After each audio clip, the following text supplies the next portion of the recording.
Welcome back to Realistic Progression 1, and it's time to finish off just the last bits of this Lunar 3, or I may well rename this actually, but yeah, let's finish off the last parts of it that we just left off the end of the last episode. It was going on a little bit too long, so I wanted to leave those for this episode. First of all, we've got to deal with the tooling, but before we get to that, let's just turn it off for a second. We need to sort out this whole section. This interstage needs some changes. Specifically, we need to get rid of these. These are the separation motors. If you remember, they cause ullage to happen for this. However, that will only happen once. They're single use. No good. Throw those away. We're going to need, ideally, RCS. Now, we have these little thrusters, pods, if you like, that I've assembled into a custom RCS. The actual RCS node is next up in our tech tree, but we haven't got that yet. So in the meantime, before we get that, and we'll obviously correct that to full RCS once we get it. In the meantime, we're going to use the thrusters, so we can choose 3 different sizes.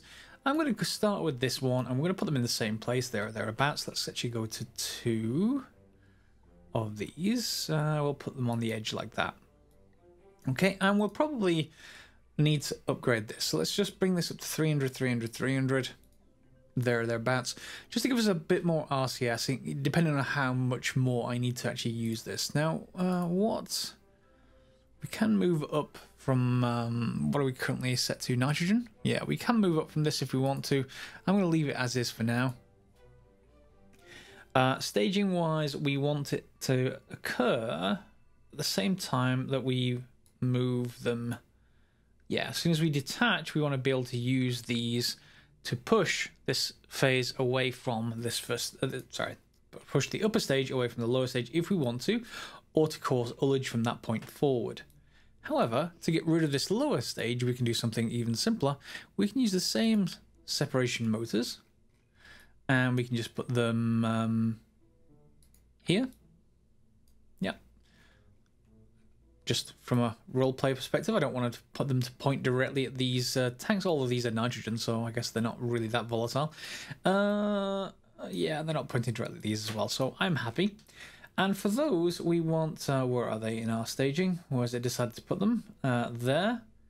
That's fine. They're on this stage, same as this separation. So as soon as this actually occurs, what I'm probably going to do is limit the thrust, let's say to 50. And that should just mean that they take a little bit longer to apply the thrust, and then they should push this phase away. Hopefully they're powerful enough to do it. They should be. I mean, this is going to be empty by that point, so we're not going to have to deal with too much. Okay, so our upper stage will then take over. We still need these spin motors, unfortunately. I would like to get... Oh, I suppose we can use RCS to do that. It depends if we have enough RCS to do that. That's the main issue. But, let's give it a try. We can always put them back. It's not too much of a hassle to put them back. So 12903, we get rid of that structural component, which is good. Our RCS here are the ones that would spin us, and they may take a little bit of time to spin us up. That's the main issue I have with it, but it's worthwhile giving it a try. We can put the interstage back now. And it doesn't have any separators or anything like that, or detachment things that we need to take care of. So now up to 12894. So the bit that gets us to orbit is 4K, 4.3K. Let's call that 4.4K. So then we have another nearly 4,000. So that's what? 4.4K, 7.4K. 9.1K, that's not quite enough. Yeah. Never mind, I'm looking at atmospheric delta V. I need to look at vacuum delta V for the upper stage. So 4.4 plus an extra 5 is basically 9.2.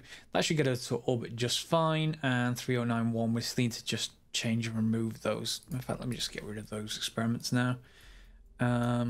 For the moment, I guess I'm just going to fly with a thermometer and barometer.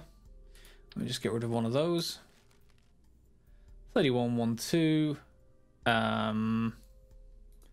Orbital perturbation experiment. I guess we could take that with us. That's going to be sun-centric stuff. Thermometer. I can do with a probe core with better better features than this Explorer 7, to be honest. Do we have anything yet, though? I'm not sure that we do. Pioneer 4. Let me take a look through these probes. So yeah, we could send out the Explorer 1. I haven't purchased it so far, but we may as well anyway. It is a fairly historic stuff. The early controllable core, which is the same model as the Octo in regular vanilla KSP, is a bit heavier and it uses a lot more power, 5 times as much. It can be disabled, so lower that down to 1 watt, so we could do that. However, the Explorer 1 has some experiments built in. And why do those two have 2 different Omni powers, but one snaps under high dynamic pressure? Okay, well, it's not going to get high dynamic pressure because it's going to be inside a fairing, so that is fine. And it has program retrograde hold, stability assist, has a science core, so it has impacts, pressure, telemetry, radiation. So the only thing it doesn't have is a temperature. Yeah, so if, for argument's sake, we get rid of our current probe, let's take this off, take you off, and get rid of this. It'll probably reset everything. Yes, it will. Let me just grab this. This is like a bullet with a bullet behind it. The difference is that you'll notice the mass is quite different. This is much, much smaller, which should give us much more delta V. Yes, look at that. 4,441 delta V. So we're still going to need antennas. So we'll have to put those back on. And they are fine. So back to 4,058. That's a thermometer, I think. Yes, it is. So we can equip that one. And we don't need, well, maybe we should leave the orbital perturbation. Let's just make sure we're down to 1. Put you here. That's slightly annoying. Let's actually put them back on the side. Just because I can't put them in a nice place that eliminates any torque from any mass that they have. So let's just put them there. That's fine. They're about equal. So that looks good. We're going to just reset these antennas to activate on a custom one. Let me just make sure that actually happens. It will. Okay, so now we have a probe that is still this sort of fixed amount of delta V, but it's over 4,000. That gives our total delta V of nearly 14,000, which should let us get way out into the solar system without much of an issue. We may not need the relight capability of this AJ10. I'm just preparing the way for that because one thing we can do here, I have had a look at the LR89 and seen whether we can actually use that to, let me just put this back, where we can use these two, that's the lower phase, let's move you to here. Yeah, we can use them as solid rocket boosters, but they're expensive and they aren't much better at this stage. We've got a particular mass limit of 150 tons. We're already 83, so if I put a reasonable boosters on either side, that mass limit's going to get hit quite easily. So let's save that for a second, and then let's also look at what we can do. We can also, well, we got to be a bit careful because the vernier thrusters are here. We can extend this so that there are 6 instead of 4, and that's one option. That might be something that's fairly palatable. We just got to be careful again about that vernier thruster. Hopefully, well, it looks like it'll fit between them. So let's just save Luna 3B, and let's just see if we can actually do that. Can we take a copy of you? And we don't want 4-way symmetry. We want 2-way because we're gonna have to do a couple. Okay, and can we take another copy again? We can.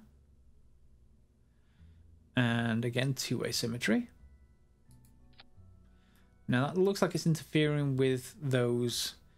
So let me just change the angle snap a little bit and bring that in because it's interfering with our fins. So I'm just a little bit worried that will cause some heat effects that I really don't want to happen. But for the moment, we can always give it a try, certainly in simulation mode.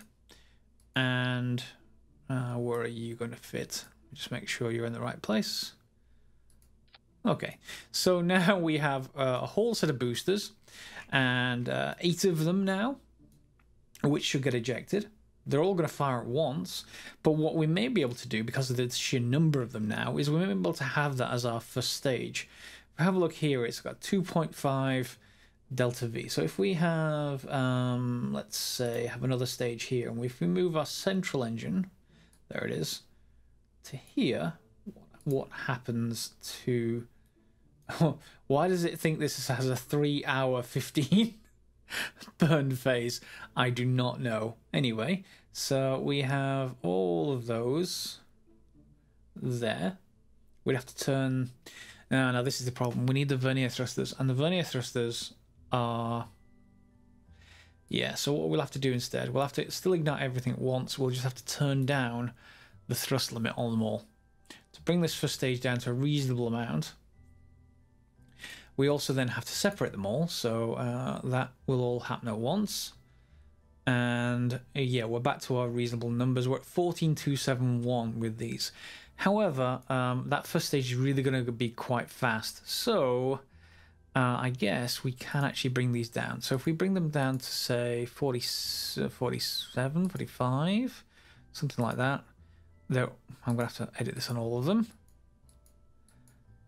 I wish there was a way... I don't think there's any way to set that to an actual specific value. 45. Oh, no. No. Undo. Please undo. Ha! Okay. Apparently. So, set U to 45 as well. I really want some way to set that manually. Mod developers, if there isn't a way that I don't know of, please, that would be amazing. So let's bring this down to 45. And I think that's everything, isn't it?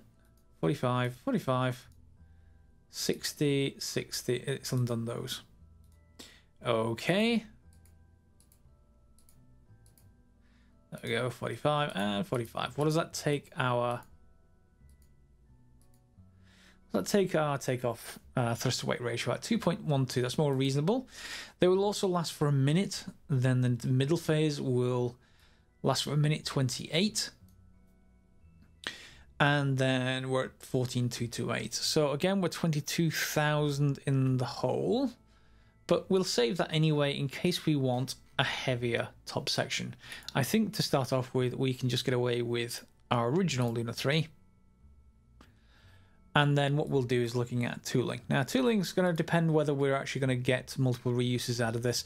I think we are, because this AJ10 mid is certainly going to be reused. Once we get the upgraded version, which we're not going to get to just yet, that's going to be an extra 100 seconds, which will make this tank longer. But for the meantime, this tank is something we want to actually tool. So what have we not tooled yet? So this, let's tool this tank. It's 13,000. Ouch. But that brings us down to 17,000. Let me just move this down so it's easier to see. The payload fairing conic up here.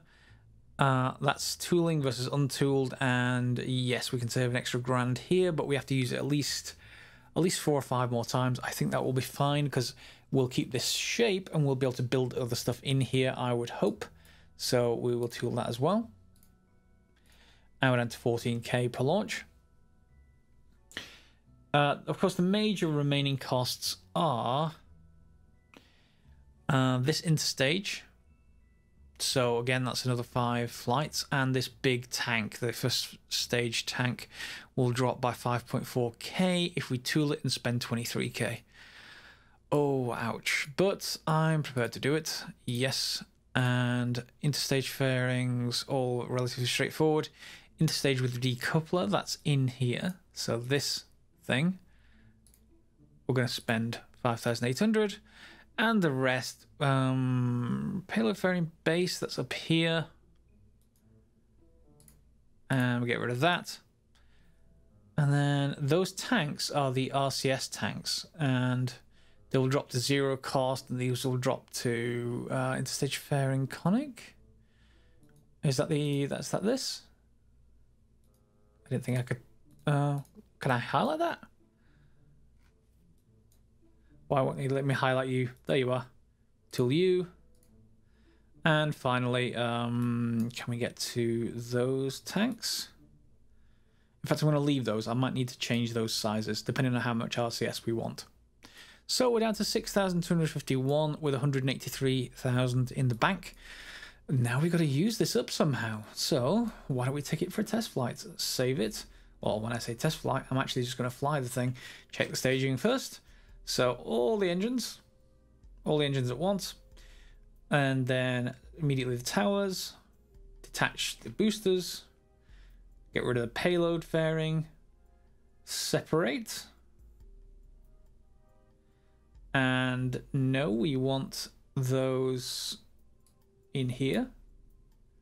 And we want these in here as well. Then we've got the AJ-10. Yes. I guess I can get rid of that right in there. I think these separate. So this maybe can come off.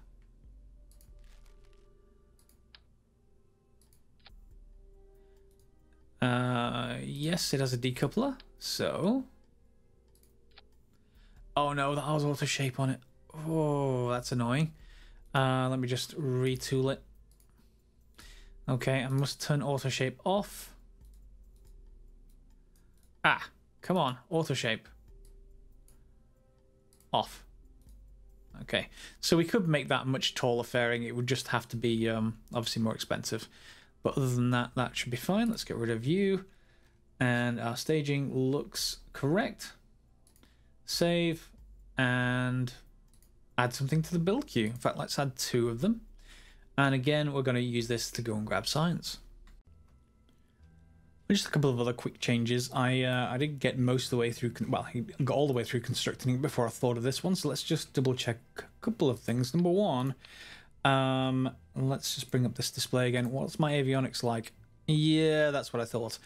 We don't have enough avionics for this particular size, so we want 4.6 tons because of just a larger tank size. So the maximum size there is that. Can we increase this now? Yeah.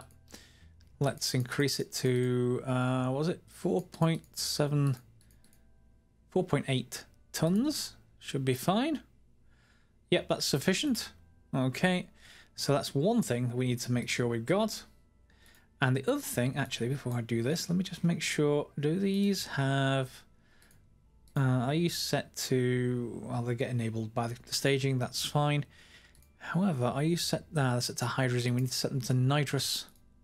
Wait, are they both set to nitrous now? Whoops, let's just go around. Engine, nitrous oxide, and just to make sure, this is also nitrous, is it? Yes, it is. Good.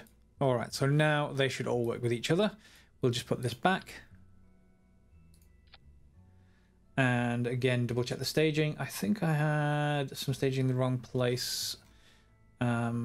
Yes, that's from the wrong place, so we'll put that there. Otherwise, everything looks fine. I'm going to save that as the regular craft. And I'm also going to save the edits, and we'll head to the launch pad. And here we are, ready to take off. In we come. And because I've reduced the thrust, I'm going to leave that for a little bit longer. There it goes. Just before disengaging the towers. We don't have enough avionics to lift off, but that's going to change pretty quickly. I think I actually will change that in the editor next time I get the chance to. There we go. We're going to start to tilt over. MechJeb is not going to have the avionics, of course, which means I can't fly it manually. MechJeb can. So, yeah, I definitely need to upgrade that just so that I can actually fly it manually, which would be pretty good. So, up towards first day. Yeah, there it is. So, we're fairly close to the ground anyway when we get control back. But even so, I really do want control all the way up. Alright, so off to first stage burnout we go. And here we are coming up on first stage burnout. We're getting close to 100k up, and we've got less than, well, we've got 15 seconds left. So remember now we have this stage which does some different things than what we did previously. It's going to basically retract this whole first stage backwards, and everything's going to separate quite neatly, or at least that's the plan. We got 2 seconds. Let's see what happens. Payload fairings away. First stage. Away. So off it'll go backwards. And now we've got this stage. So we've got to decide when to actually engage it. I can turn on RCS and everything like that. So we do have control over it. MechJeb is still in here. However, in order to turn this engine on now, instead of firing a kick motor to get started, we have to use RCS to do that. And we're going to just turn on RCS and use H, and then whenever we want to from that point to trigger this next stage, we can do. It's a little bit fiddly in this way, but I think MechJeb may even be able to do ullage. But let's just get it into orbit. So here we are. We're kind of going to... Time to Apo is coming up here, so let's turn on the RCS, and that should turn us towards that. We're going to use this to thrust forward, and then space, and we got light. So now we can turn RCS off again. Let's see how much we've got available. So that used about 1/5 of our available RCS. Account for another 2/5 for any node alignment, etc. in orbit, and let me just actually increase this just to where we normally want it. And you know, you have a little bit spare in case you want any real lights. You're not going to need necessarily the RCS for the other directions, just the forward direction, just to settle the fuel to the bottom of the tank relative to what the engine is. So we've cleaned up that whole upper stage just fine, and let me get it to orbit, and then let's see how much fuel we've got left in the tank. And one quick note, because this is essentially a new vehicle, it's a much heavier tank for the AJ-10 to push, which means it's nowhere near as good as getting us to a decent Apo or a decent Peri. So we're going to have to basically increase our angle to keep us up here a little bit, while actually while we actually speed up horizontally enough to stop us falling down. You see I'm at 179 now. Our Apo would be 183, but we're already past it. So I'm going to keep increasing this angle until we get hopefully get a reasonable orbit established. And we're in orbit. We did have a failure due to test flight, performance loss, which isn't great, but we happened almost at the end of our trip into orbit. So you'll see my orbit is kind of weird. It's 144 by 365. That's mainly because I was looking at the failure instead of hitting the disengage autopilot button. So we are in orbit just about. We are above the atmosphere as far as KSP counts. We have 15 seconds of fuel. Probably would have 18, 19 seconds of fuel if I had done that early. So we have our solar panels out. And let's just take a look. We've got a lot of electric charge in that Explorer 1 probe, much more than the avionics there, so we don't have to worry about that too much.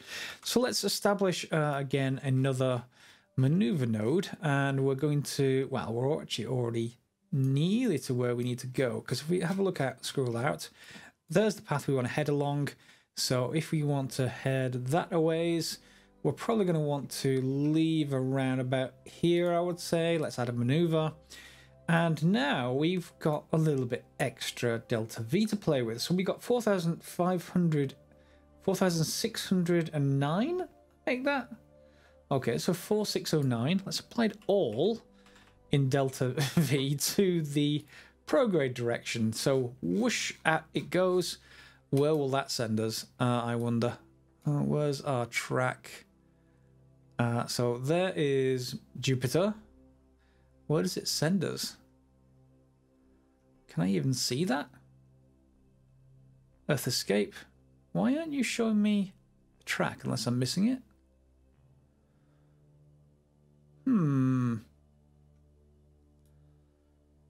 Okay, not sure. Oh, hang on, that's why.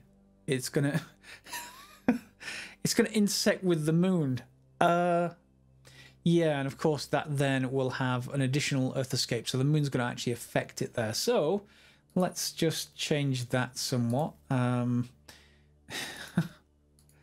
that's annoying. It doesn't matter what I do, it's going to intersect with the moon in some way. Okay, well there it doesn't. Okay, so can I zoom out there? That's much better. So where does this send us? Okay, so with that minor change, it sends us way, way outside where Mars is. It sends us almost to Vesta. And Ceres is just beyond that. So this, I guess somewhat like the SpaceX launch, is going to head towards the Asteroid Belt and then maybe back in towards Mars, etc. So that's going to be quite good. Well, we have no connection at the moment, but that's going to be a temporary thing. We've got 17 minutes, hopefully. Hopefully we'll establish reconnect before that. If not, we can just wait one orbit. It'll be fine. So let me get to the point where we need to start a maneuver. Okay, unfortunately we're in darkness here and nothing much I can do with that, so let me just highlight over it. So here's our craft. It's got 2 minutes left of the node and it says estimated burn of 4 minutes 15 seconds. Ignore that entirely. That's based on the AJ-10 and we've only got 15 seconds of fuel. We know that. So, and the next phase we will have 34 seconds. So, you know, split the difference between those and we want 20 seconds to go. So, and also this is reduced performance on this phase. So let's just turn on the RCS. Why haven't, yeah, the autopilot's disengaged. Let me just point ourselves at the node. So you'll see everything rotating around now. And you'll see it in the nav ball. We should have more than enough. So now we're going to have to try this whole thing of whether we can use this to rotate. We've got enough nitrous left to do that, technically. So we can kill the, we can turn it off, actually. And we've got a minute left. It doesn't much matter at this stage, I don't think. So why don't we start rotating? And here's the issue. You see, it's quite slow to rotate, but we can use it. Just bear in mind that you will probably use a fair amount of your nitrous to do this. And technically we're also going to need some to ignite our AJ-10 again. So let's have it spinning a little bit, and I want to leave a little bit in reserve. And we're rotating now. We're going to be off the node, however, that's the only slight problem with that. Shouldn't make much difference for this flight. So let's stop rotating for a second. Well, let's let go of the rotating. And H should go forward. That should settle us. And why aren't you letting me? There we go. It just took a delay. So the AJ-10 is lit, and we have 10 seconds of fuel left. We are still rotating, so we can use the remaining nitrous just to keep us rotating, or to rotate us a little bit faster. Let's turn off the RCS now. Separate and fire. So off we go into the unknown. Well, when I say unknown, out of the Earth's moon system, hopefully. And there's 20 seconds remaining. 15 seconds remaining. Hopefully we can see its track increasing. Yeah, there, out it goes. And off it goes. Hopefully out past the moon. Please don't collide with the moon. Oh, please, please. It won't matter if we're on this side of the moon, of course. It's almost to the end. It's clear. Not quite as far as we wanted it to, just because I, you know, didn't get that AJ-10 relight quite right. But we are going to head out there. So the only one thing that I need to do now is make sure that I've turned on. There they are. They're extended. All right. And now everything on this little science vessel that could is heading out of the Earth-Moon system. So if we don't want to warp to make the next maneuver, let's just warp out, shall we? Hopefully everything will be okay. Yeah, there goes the moon. Going right past, all the way out. And here, in space high, over the sun, we have all of this science stuff. So let's just grab all this.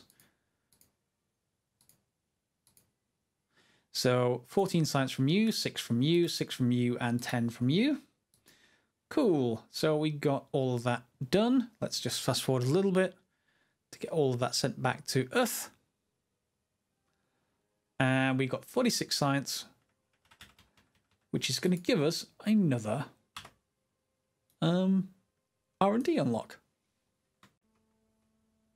So we're back down to the Space Center, and we're down to 150k with nearly 50 science and a bunch of different things to look at spending on. The big next sort of bottlenecks are these 250 nodes. We don't have 50 yet. We could spend on interplanetary probes. Improving the probes is very, very good as far as I'm concerned. we've got to deal with the amount of electric charge they have. So I would like, what's in these? Early power generation and storage. That has a solar panel. And do you have the deployable? Yeah, you have the deployable arrays. We really could do with those. They are going to provide more than enough power. So 121 watts, 189 watts, and they're quite light as well. And having them spin out from the craft just helps with construction of various different probes. Beyond that, we're into, well, yeah, much larger arrays, I think. They will be good too.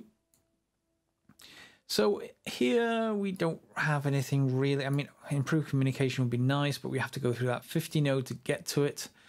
Interplanetary probes seems like a reasonable thing to just take, so let's take it for now.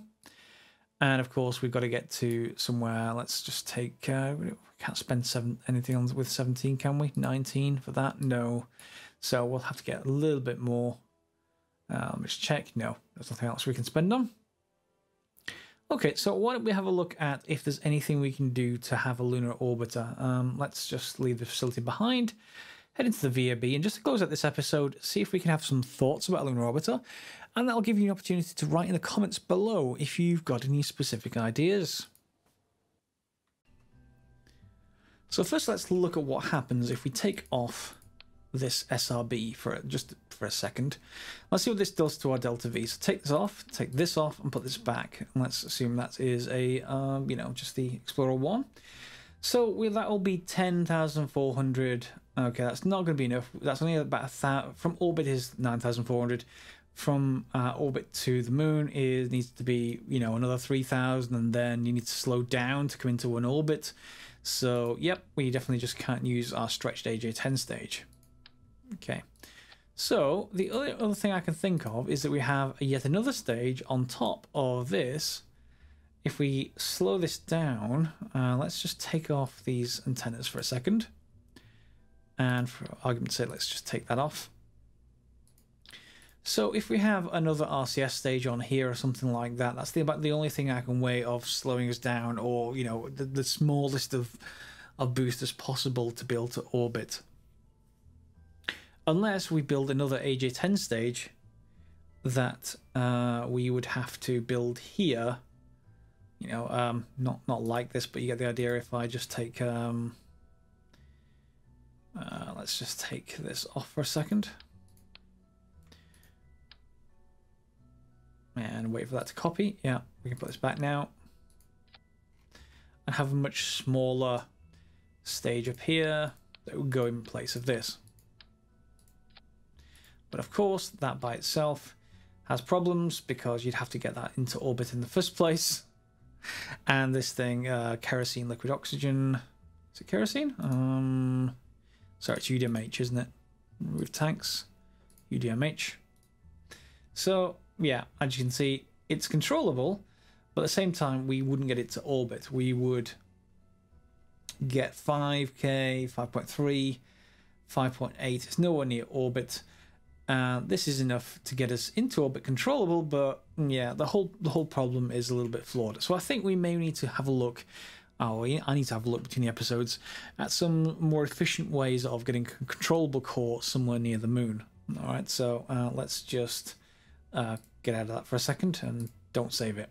So yeah, we're going to have to think about ideas for that. Hopefully you'll put some in the comments below. I'll be having a look in the meantime, and maybe we'll combine our ideas to get something pretty cool. In any case, we've got all of our solar system science done now, at least for our current set of science experiments. We've got a craft that can get us way, way out into the solar system, or more importantly, way, way into the solar system. And the other thing we can do with that now is that because we've got over 4,000 there, we can use the maneuver nodes just as we did with the moon and get really quite close to another planet. So we could, in theory, get either a Venus or Mars flyby. The main problem with doing it is that we just have no control. And if you thought missing the launch window and the injection window for the moon was bad, try doing it halfway across the solar system to Mars or Venus. Even a very, very slight, you know, fraction of a second off, and we'll just miss it. the normal way of dealing with that is that you have something controllable about halfway around, and just a little bit of, even RCS would do, a little bit of control, attitude control, and also that's one reason why we might not want to be spinning like that, attitude control and everything else, and we will be able to fine-tune our approach to a planet, even to impact it.